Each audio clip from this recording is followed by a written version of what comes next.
मैं आपके सामने एक नाम बोलता हूं, डोनाल्ड जे ट्रंप। सुनते ही मन हल्का हो गया होगा ना, ऐसे दिल एक्साइटेड हो गया होगा कि अरे वाह, कोई बेइज्जती सुनने को मिलेगी, हंसी उड़ेगी, मजा आएगा। मुझे भी यही लगता था। इनफैक्ट 4-5 चुटकुले तो इनका नाम सुनते ही अपने आप दिमाग में आने लगते हैं। ये दुनिया बस 3 चीजों की वजह से चलती है, एंटरटेनमेंट, एंटरटेनमेंट और एंटरटेनमेंट। और मानो या ना मानो, लेकिन ट्रंप एंटरटेनमेंट है। पर जिस ट्रंप को हम अब तक अजीब, सनकी और सेंसलेस समझ रहे थे, वो तो शायद शेमलेस भी निकले। जिस ट्रंप को हम ईगोइस्टिक, पागल और बुढ़ा बचपन समझ रहे थे, वो तो शायद बच्चलन भी निकले। ये जोकर तो हैं, लेकिन सर्कस वाले नहीं, इट मूवी वाले। जिसे दुनिया बस अब तक सी समझ के मजे लिए जा रही थी, शायद वही रियल में प्योर डी निकले। डी यानी डेविल। कसम से आज किम जोंग उन में भी मुझे भगवान दिखाई दे रहा है इनके सामने। इनके बाल जितने रंगीन हैं, उससे कई ज्यादा रंगीन इनकी जिंदगी रही है, और कारनामे उतने ही डार्क। पर इतना सब कुछ मैं क्यों कह रहा हूं? जवाब है बस एक नाम, दी एप्स्टीन फाइल्स। जेफरी एप्स्टीन, एक मैथ्स टीचर जो आगे चल के एक फाइनेंशियल एडवाइजर बनता है, खूब बिलियंस ऑफ डॉलर्स कमाता है, बड़े बड़े लोगों के साथ इसकी दोस्ती होती है और इतना अमीर होता है कि एक आइलैंड तक परचेज कर लेता है, जिसका नाम होता है लिटिल सेंट जेम्स आइलैंड। पर वो कहते हैं ना कि सिर्फ पैसा ही जिंदगी का एकमात्र स्पार्क नहीं होता, और हर आइलैंड खरीदने वाला अमीर आदमी टोनी स्टार्क नहीं होता। कुछ असुर भी होते हैं, और इनसे बड़ा असुर तो शायद ही किसी ने देखा होगा। इस आइलैंड को पीडोफाइल आइलैंड के नाम से भी जाना जाता है। जितना घटिया ये नाम है, उससे लाख गुना घटिया यहां पर काम होते थे। शॉर्ट और अगर मर्यादा में रहते हुए अगर इसको समझा जाए, तो ये समझ लीजिए कि यहां पर छोटी बच्चियों की kidnapping, sex trafficking, physical abuse और प्लेजर के लिए मर्डर तक किया जाता था। जो सब बताते हुए मुझे शर्म आ रही है, उन सब की तो यहां पार्टियां होती थी, और इन पार्टियों में इन्वॉल्व होते थे बड़े बड़े लोग, प्रेसिडेंट्स, साइंटिस्ट्स, बिजनेसमैन, सेलिब्रिटीज, और यहां तक कि रॉयल फैमिली के लोग भी। कुछ क्लेम्स की माने तो यहां पर ह्यूमन फ्लैश तक खाया जाता था। यकीन मानिए, मैंने बहुत दिमाग लगाया कि यहां पे कोई जोक ऐड किया जाए, बहुत सोचा कि इसको मैं ह्यूमरस कैसे बनाऊं, लेकिन नहीं बना पाया, क्योंकि शायद ये लोग, ये सिचुएशन, ये केस कहीं से भी ह्यूमरस हो ही नहीं सकता। खैर, जेफरी एप्स्टीन एक पिरामिड स्कीम चला रहा था। वो नहीं होता जहां आप कुछ प्रोडक्ट्स कुछ लोगों को बेचते हैं, और फिर वो लोग आगे कुछ प्रोडक्ट्स और कुछ लोगों को बेचते हैं, बदले में आप उन्हें कुछ रुपए देते हैं। यहां पर वो प्रोडक्ट्स थी 12 से 16 साल की लड़कियां। फिर एक कंप्लेन होती है, इन्वेस्टिगेशन की जाती है, और इस सच का पता पूरी दुनिया को चल जाता है। सारी दुनिया सदमे में आ जाती है। पर जिस केस के अंदर 20 से 25 साल की कैद होना मिनिमम है, वहां हाई कॉन्टैक्ट्स के दम पर जेफरी को बस 18 महीने की कैद सुनाई जाती है।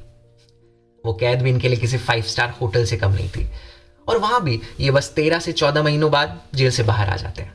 पर इन सब पे नजर रख रही थी न्यूज़पेपर मायामी हेराल्ड की जर्नलिस्ट जूली के ब्राउन।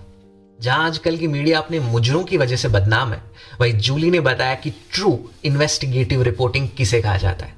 उन्होंने धीरे धीरे करके एप्स्टीन के खिलाफ सबूत इकट्ठे किए, और 80 से ज्यादा विक्टिम्स इस केस की जो थी, उनको दुनिया के सामने लेके आई।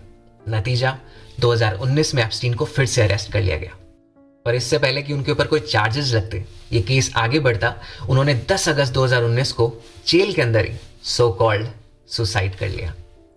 अब एप्स्टीन नर्क की किसी कढ़ाई में पकोड़ों की जगह मैरिनेट किए जा रहे थे, लेकिन उनके साथ मैरिनेट हो रहे थे वो सारे लोगों के राज जो इन सब में इन्वॉल्व थे। खैर, ये राज शायद राज ही रह जाते, लोग सब कुछ भूल जाते, बात दब के रह जाती अगर ये इंडिया होता तो। पर अमेरिका वालों ने इस बात को बस यूं ही जाने नहीं दिया, और finally the Epstein files transparency act के तहत वहां के जस्टिस डिपार्टमेंट को इस इन्वेस्टिगेशन से रिलेटेड जितने भी ऑडियोज थे, वीडियोज थे, फाइल्स थी, रिपोर्ट्स थी, ईमेल्स थे, उन सब के कलेक्शन को पब्लिक करने को कहा गया, और इसी कलेक्शन का नाम है द एप्स्टीन फाइल्स।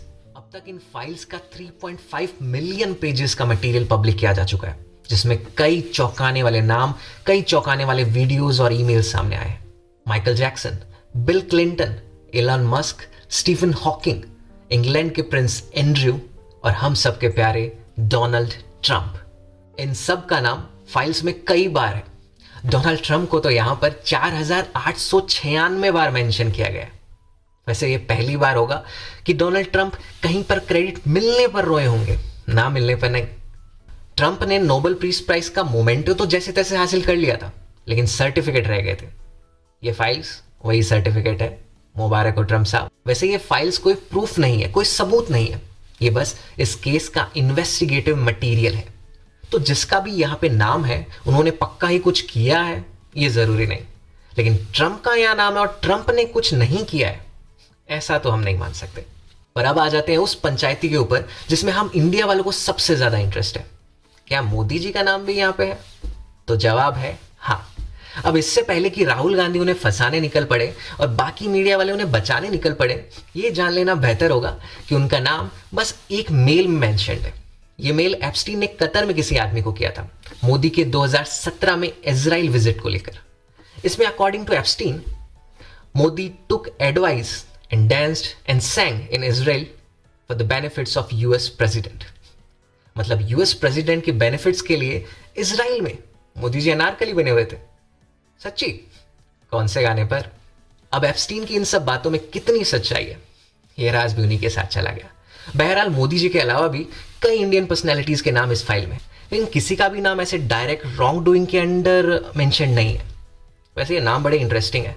दीपक चोपड़ा, मीरा नायर, नंदिता दास, अनुराग कश्यप और सबसे चौंकाने वाला नाम अनिल अंबानी। चलो, अंबानी जी के छोटे बेटे ने कहीं तो नाम रोशन किया। बाकी आपको क्या लगता है कि इनमें से रियल कल्प्रिट कौन कौन हो सकता है? कमेंट बॉक्स में जरूर बताना।